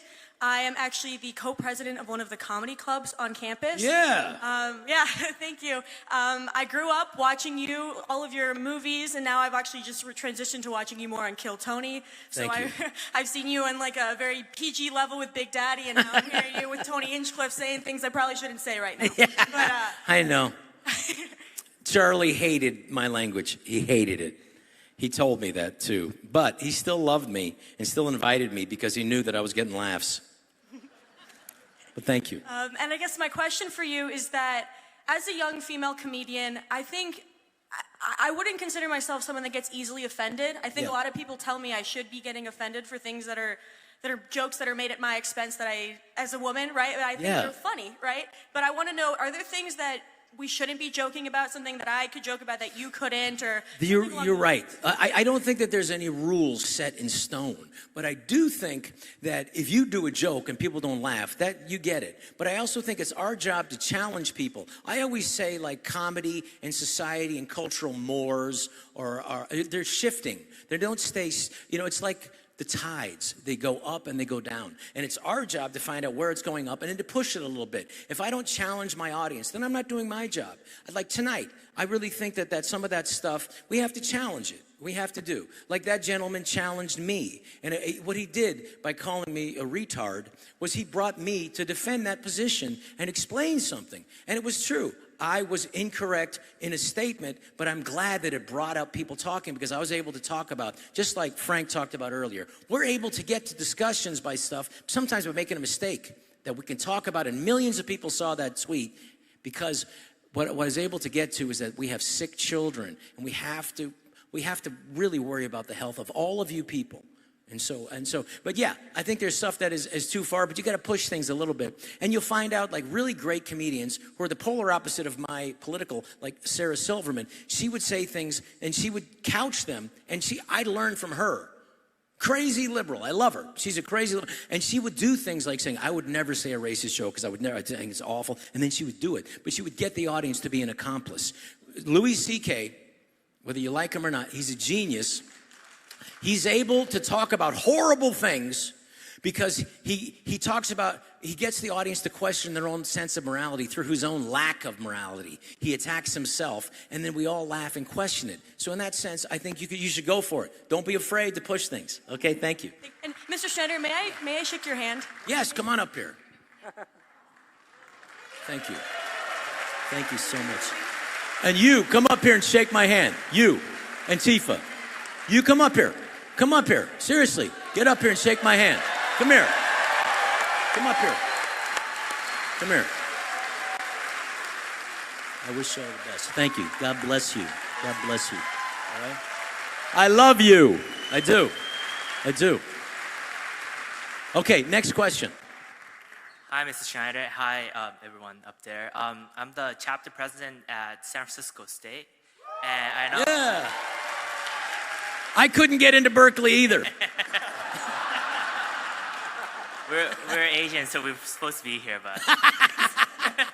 But my question is, I know it's your alma mater, so I was wondering what it was like to go to San Francisco State back in the day, and also how do you assess, this is for all of you, but how do you assess the climate when it comes to political speech? I know everyone has some capacity of involvement. Well, Andrew, will you tell us what's happening in England right now? And you could talk about speech. That'll be great to hear. Yeah, I mean, it's so interesting because Rob mentioned that I'd written a book called Free Speech and Why It Matters. And in that book, I mentioned UC Berkeley as being this bastion of free speech back in 1964. And then I get here and there's tear gas and fireworks and people in riot gear. I'm thinking something's gone slightly wrong. And what are they upset about? We're just having discussions. We're just having conversation. You know, I mean, Rob Schneider. Is it that they don't like the hot chick? Is that what it is? I don't understand. And they're all out there going mad and going crazy. And I see that, and then you fast forward to now, 1964, free speech movement, UC Berkeley. Now, the last survey by FIRE, which is the Foundation for Individual Rights and Expression, they found that 1 in 3, this was only 2 months ago, 1 in 3 US students now would support the use of violence to prevent certain speakers on campus. So that is a shocking turnaround, isn't it? It's a complete reversal. And what I would say, just to answer Rob's question, because one of the reasons I wanted to speak to you just briefly is that I'd like to send a warning to you from the UK. You know, you talk about this idea of what's going wrong with political discourse. Look at the UK. So at the moment, in the UK, you know, we are arresting... That's United Kingdom. Yes, sorry. I went to San Francisco State. I thought we were in a university. I thought they would know. I didn't realize Americans do struggle with acronyms. But here, you know, back home in the UK, a recent Freedom of Information request by the Times newspaper, major newspaper, found that the police in the UK, in England and Wales and Scotland, are arresting 12,000 people every year for offensive speech online. What that equates to is roughly 30 a day. That's in the UK at the moment. In addition to that, the police are routinely investigating people for what they call non-crime hate incidents. Right? And what that effectively means is, if I offended you and you phoned up, you could phone the police and say, I perceive that English person offended me on the basis of my racial or ethnic identity. And a little mark would be by my name recorded by the police in the UK. So think about that. The police are investigating non-crime, which I think is the opposite of their purpose. I think, don't you think? I think the police, it would be like your doctor phoning you up and saying, I hear you're really healthy. What are we going to do? That's the problem with the UK at the moment. We've got the Online Safety Act, which has just gone through, which will affect Americans as well. There are tweets that I can read here that I can't read back in London because they're blocked. And although they say ostensibly it's about protecting children from harmful content, Spiked magazine, which is a magazine I've written for in the UK, recently put out a documentary about the threat to free speech. That is now blocked on X because of the Online Safety Act in the UK. So it does affect, anything you post can affect you. So all I would say is the UK, the home of the Magna Carta 1215, saying that even the king has to subscribe to the rule of law. We had the Bill of Rights, 1689. We had English common law. It's where you guys stole free speech from. You got it from us, right? And we've just forgotten about it. We had the Enlightenment, John Stuart Mill, John Locke, John Milton, the three Johns, right? And we've let it all go. So what I'm saying to you in the US, with lots of people trying to push for an amendment to the First Amendment, saying that the First Amendment shouldn't cover hate speech, even though no one can define that.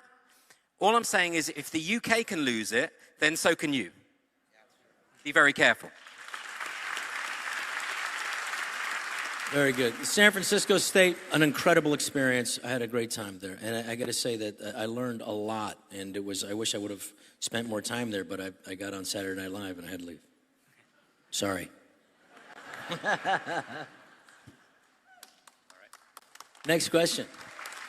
Hey, good evening, gentlemen. Thanks for being here. My question is for Pastor Turek. My name is Jacob Ellis, and I'd like to address something that's in the Turning Point USA world. Wasn't addressed tonight, but I do disagree with it, if that's okay. Please. All right.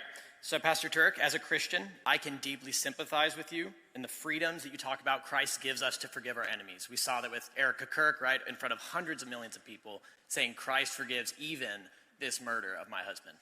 However, I also can stand with you and say Romans 13 does give the state the authority and the obligation to execute justice for crime, right? So we can see that balanced in Charlie's death. Now, that being said, I think many Christians in this room, we all can agree that our land is rife with child sacrifice, right, through abortion. It's an issue we have that we need to use the power of the gospel to overcome. So as a pastoral mentor in Charlie's life, how would you reconcile this biblical justification, eternal grace in Christ, while also having justice, with Charlie's well-documented position against the abolitionist position of abortion, namely including criminal penalties for mothers who choose to terminate their children after this law is passed? Charlie and I talked about this. Praise God. We would love to have an abolitionist position, but we would rather save some babies rather than none. Understand? So Could I that's offer the you position. Okay. I did bring a few books I would love to get into your hands if that's okay. It mainly kind of talks through some of the practical ways we can accomplish both those. First of all, I appreciate your passion on this issue, but if the law tries to go too far where the public won't accept it at this point, if you try and go to a complete abolitionist position, you're not going to be able to save any babies. And we need to save some rather than none. And by the way, even the Bible uses an incremental approach. Jesus in Matthew 8 and Matthew 19 says that Moses gave you a certificate of divorce, but it was not that way from the beginning. And why did he give a certificate of divorce? Because your hearts were hard. Yes, sir. So there's a difference between the goal and the strategy to get to the goal. We share the same goal, but we're not going to get there right now.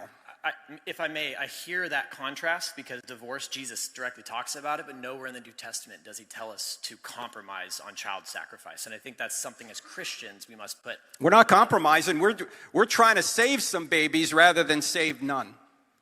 That's all. But yeah, I'm happy to look at it.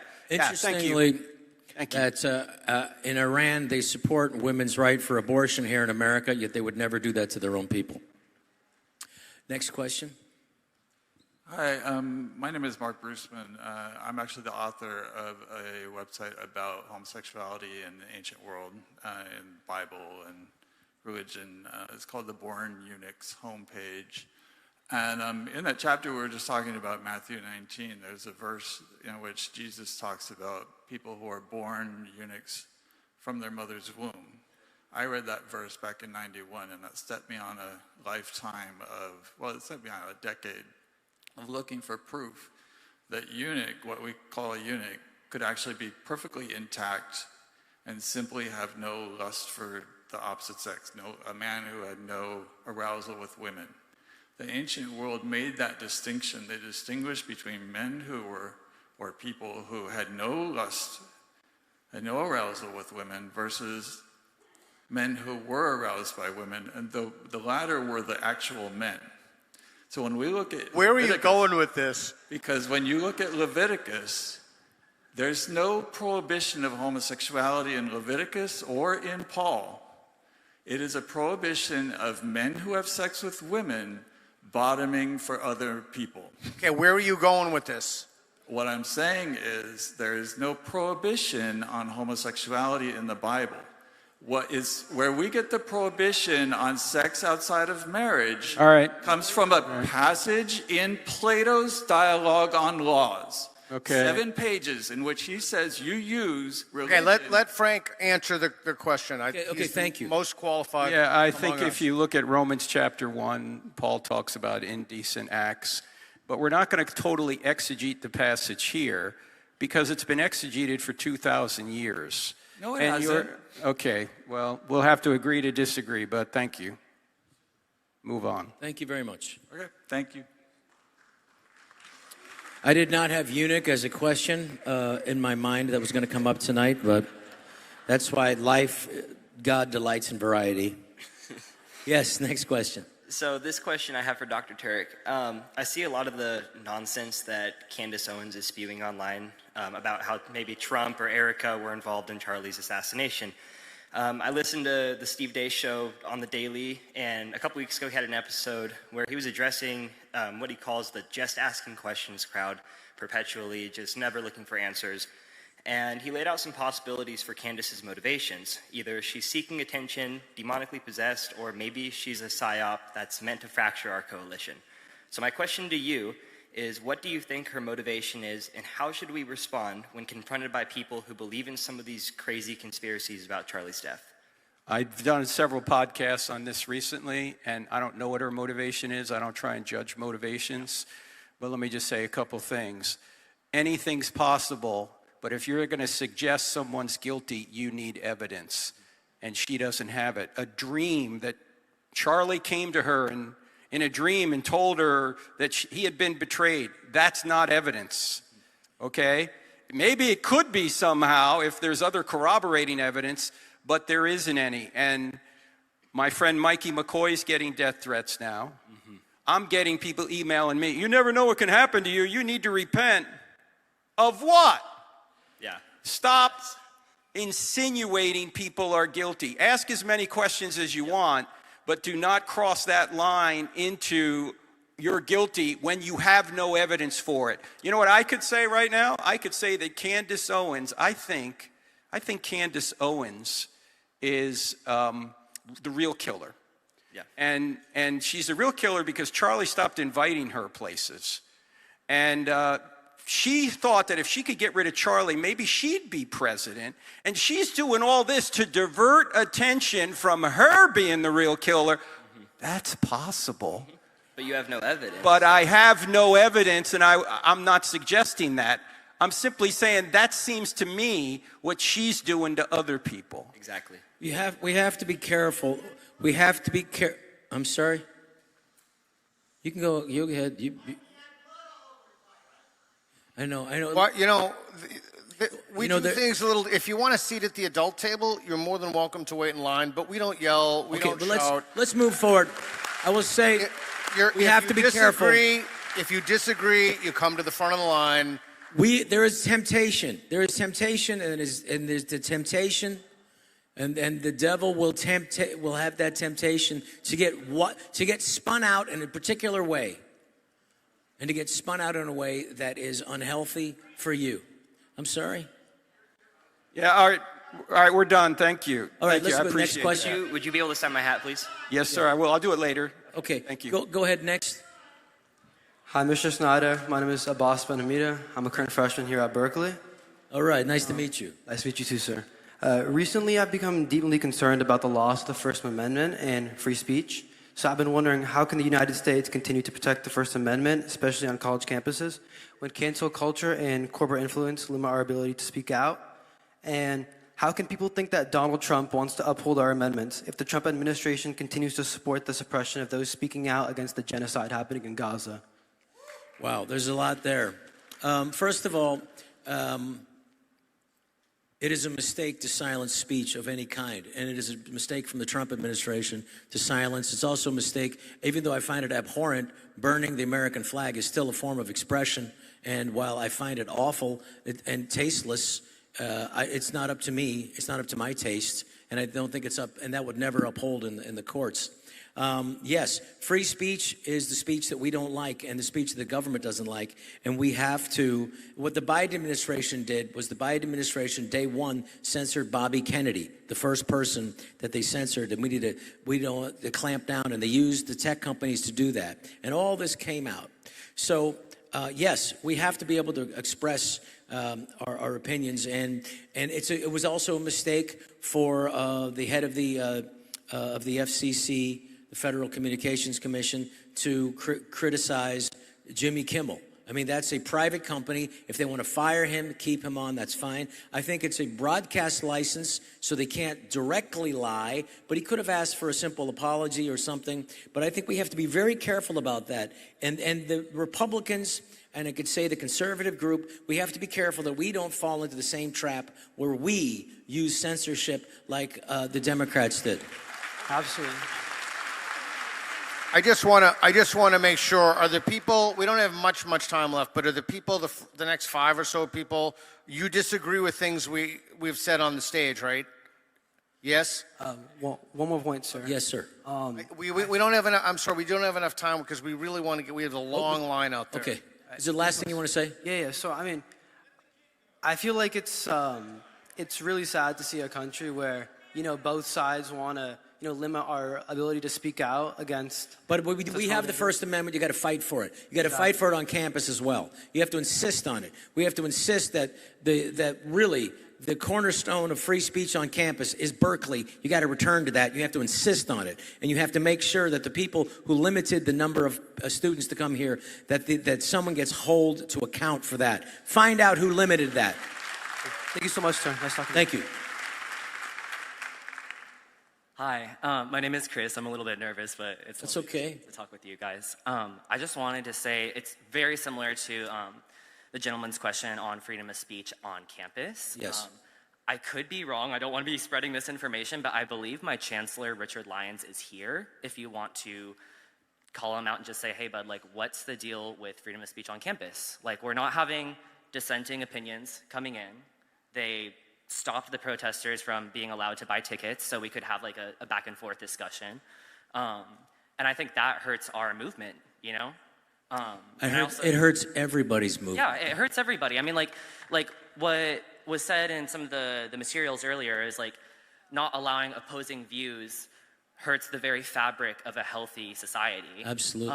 And so Richard Lyons is here, and I'm just sort of curious what. Well, where is Richard? Where are you? Richard, are you still here? I mean, I don't mean to be so. No, Richard, first of all, outspoken, I would like to invite you on stage and to speak with us. Richard, if you're here.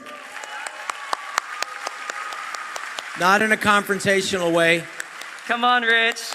If you're here, you're invited to come to the stage and speak on behalf of yourself, because I don't think it's fair for me to speak for you. But Also known as Dick Lyons.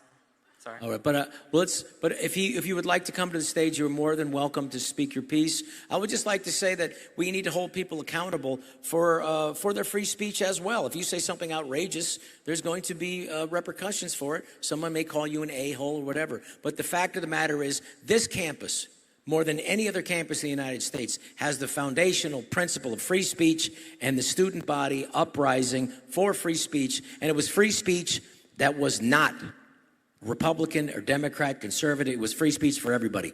Anybody want to talk about that? Well, Peter? Can I add something to that? I mean, a lot of the people, there's a really simple solution. If you disapprove of a speaker or you don't want to go and see a show, don't buy a ticket. And then you've made that decision for yourself. And we see there's a lot of empty, this is a sold out event and there's a lot of empty seats here. So what has happened is those individuals outside setting off tear gas and the rest have made a decision on behalf of other people, and they've said paternalistically, we're going to decide what you can and cannot go to, what words you can and cannot hear. Yes. That is called authoritarianism. That's what that is. And those people outside here are organizing under the umbrella of Antifa, anti-fascism. Now, the problem with that, and I'm aware, I'm sensitive to the fact that there are multiple definitions of fascism and that there are disputes within academia over the precise definition. But I'll tell you one thing. The consistent feature of all fascistic regimes is the suppression of alternative viewpoints through violence. That's the key thing that they all share. So if you are a member of Antifa using violence to shut down speech you disagree with, guess what? You're kind of going along with the fascist playbook there. Could I add to that, just to clarify? So, thank you. So when Richard Lyons has, and the university has protesters who are protesting for Palestine, for instance, different cause, violently assaulted by police officers, would that be considered Antifa necessarily because it's a suppression of their freedom of speech? Like, freedom of speech is all speech. We define it. However, violence is violence and it's illegal. But if it's peaceful?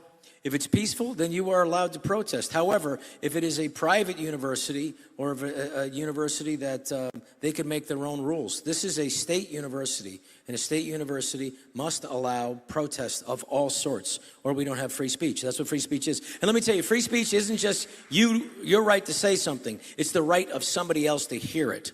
And if we hear all our ideas, then we can come to some place. Because I think, just like Franklin Roosevelt, he believed that the American people would make the right choice, will make the right decision, and are good people if they hear everything, including the bad stuff. I need to hear the bad stuff sometimes.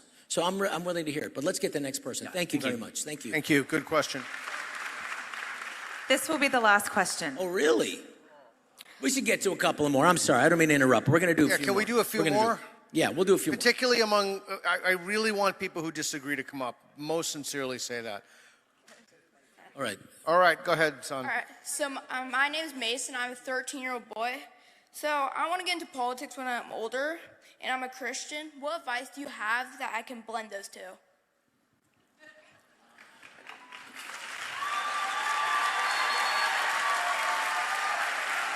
I'll tell you, I'll say what John Adams said. John Adams, who was a doctor, who was an attorney, and he was a lawyer, he was an incredible, and he was the second president of the United States. He thought the highest thing that you could do was to serve as a politician, to serve the people. So thank you for wanting to do that. You'll be a good one. Thank you.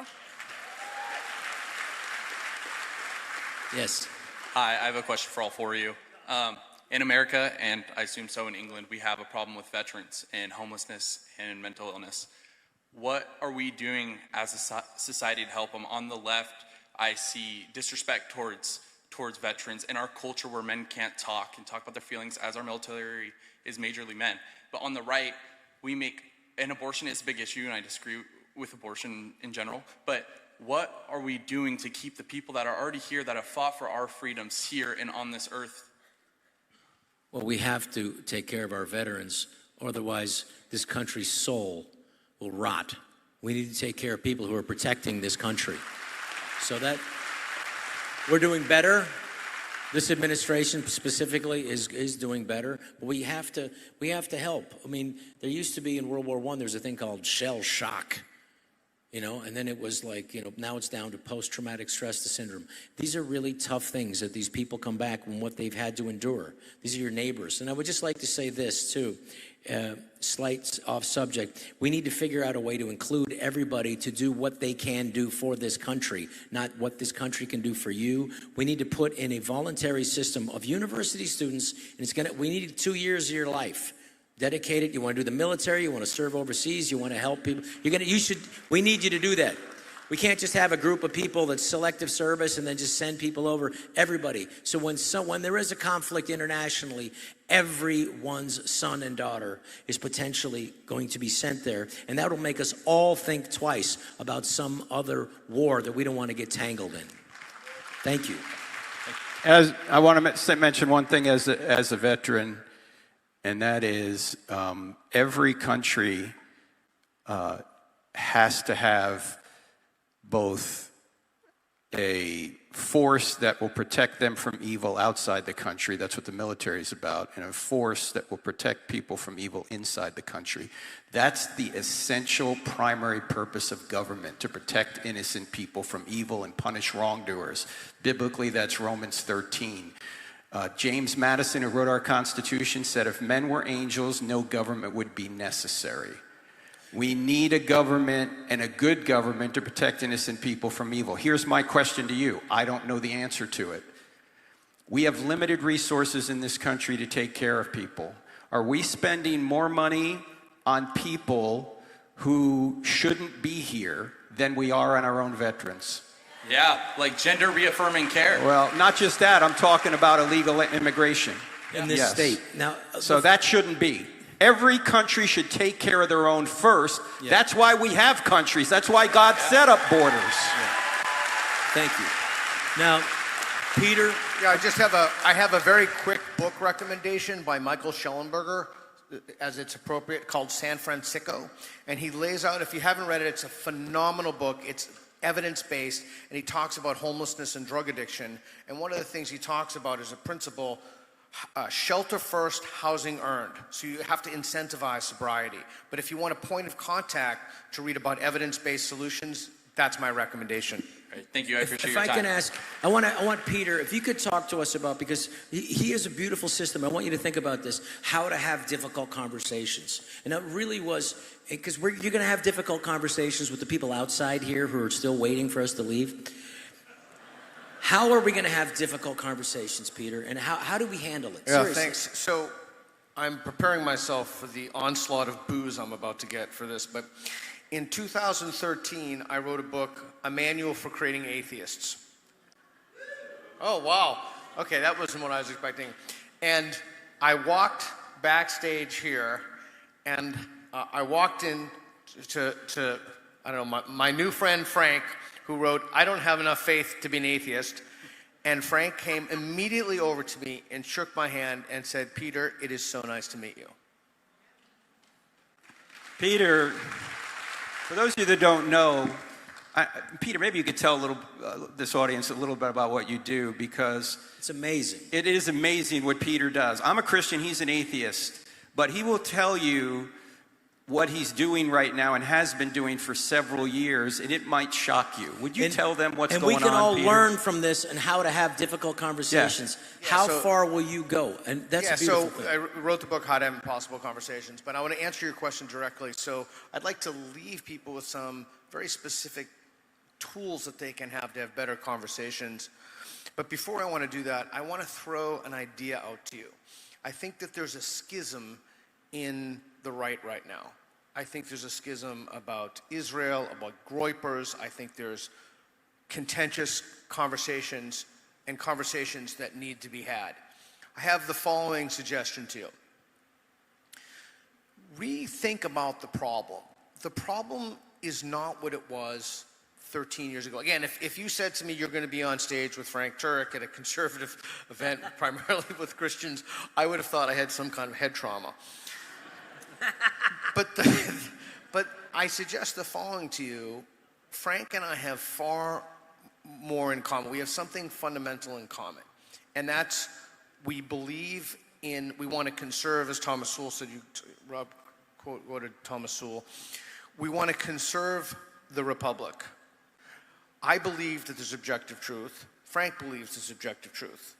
We disagree on what that is, but we have conversations about that. So I want to throw this out. The first order of business is to listen. You got to figure out what someone actually believes.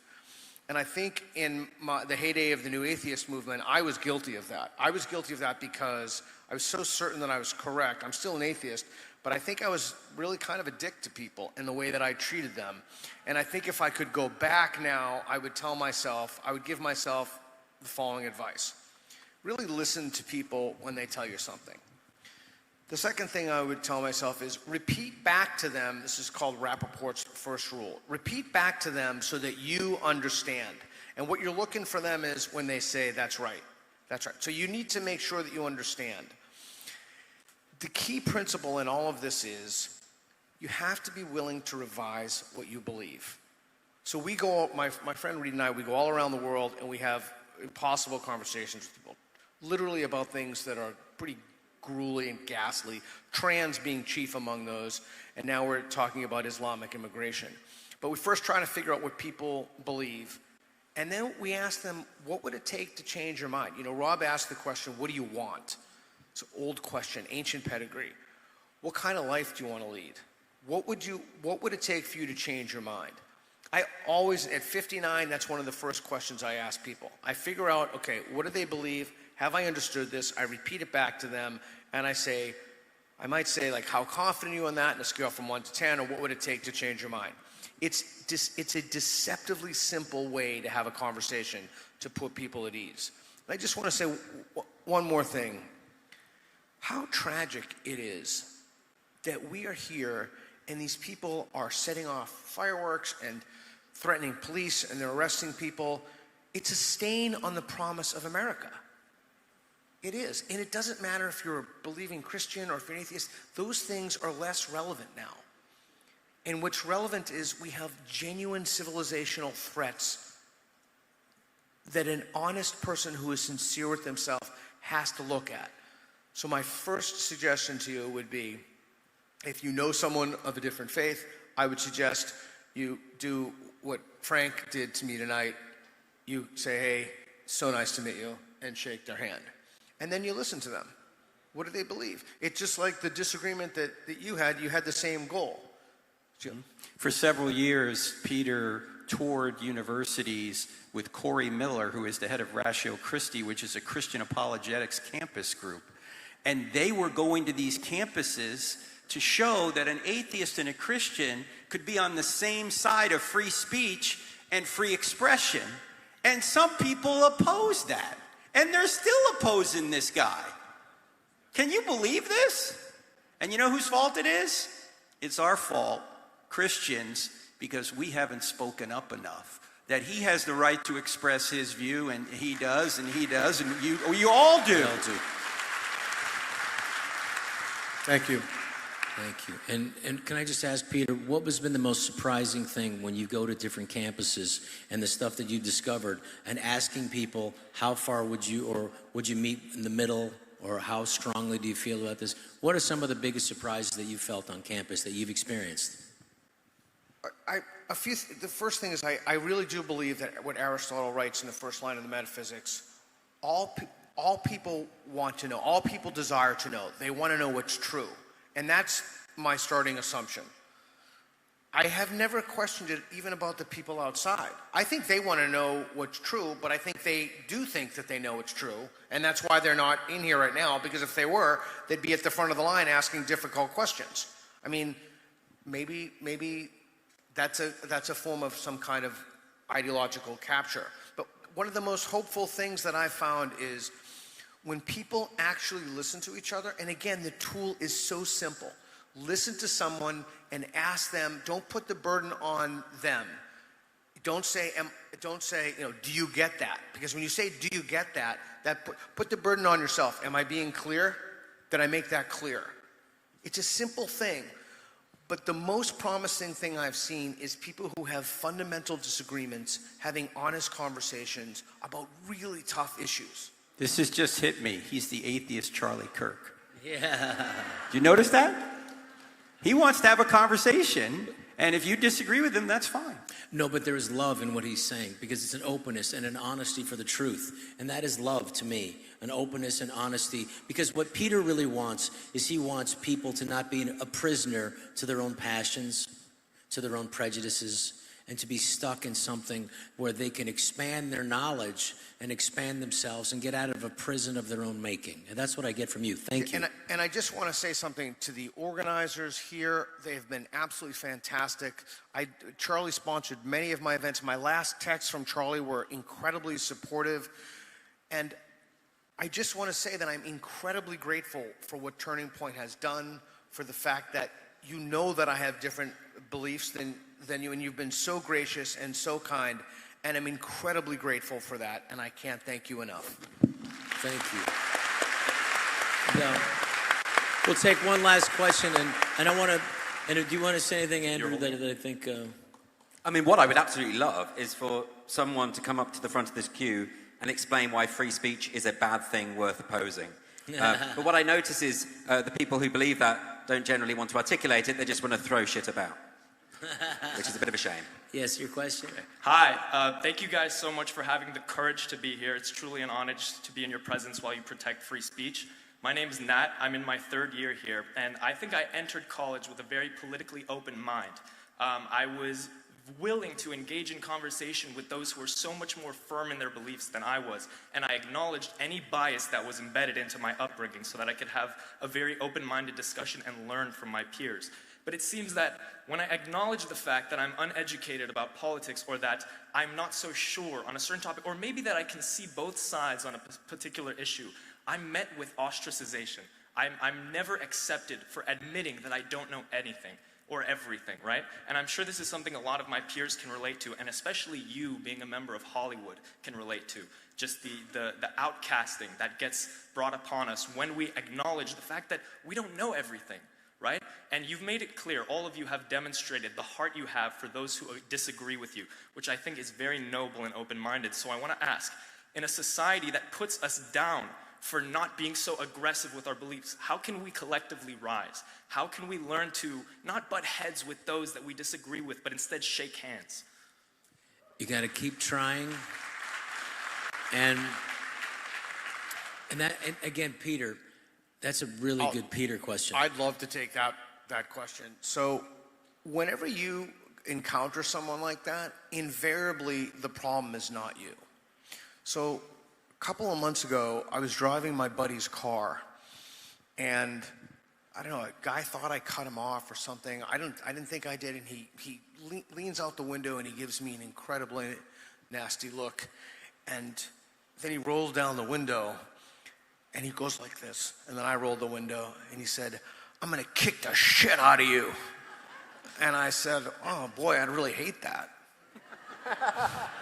And that was it. The whole situation was completely diffused. He thought I was a retard, and he moved on.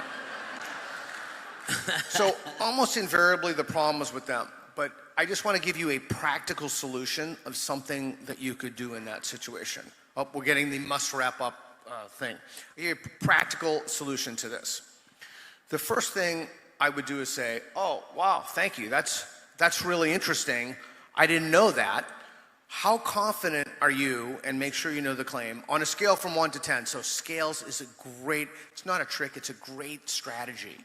So ask them how confident, and if they say, 9, ask them, "Oh, why aren't you a 10? But anyway, ask them what it would take to change their mind. If they say nothing, then ask them this question. What would you say about someone I asked on the other side if I asked them that question, what would it take to change your mind? And they said nothing. Hopefully they'll get the idea that they're an ideologue. But invariably, it's not you. And if you just always remember this. Be the coolest cucumber in the room. Always.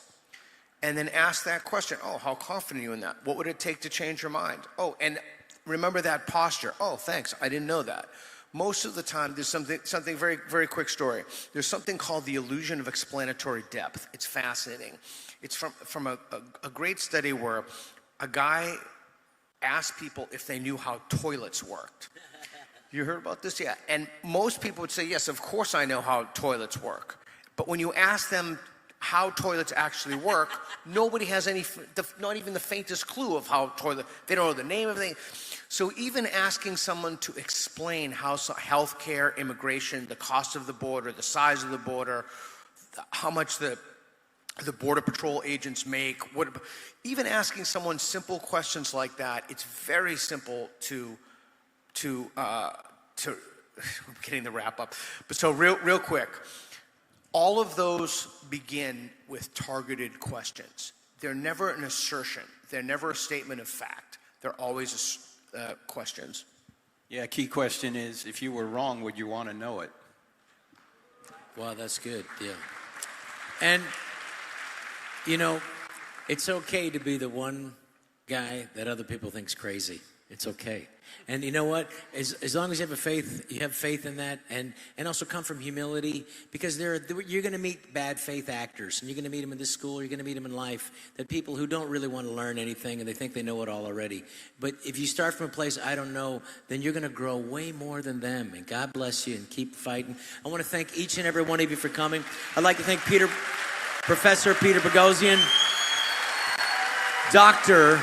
Andrew Doyle, the great author and amazing Christian, Frank Turek. I'm David Spade. Thank you so much for coming. Thank you. God bless you.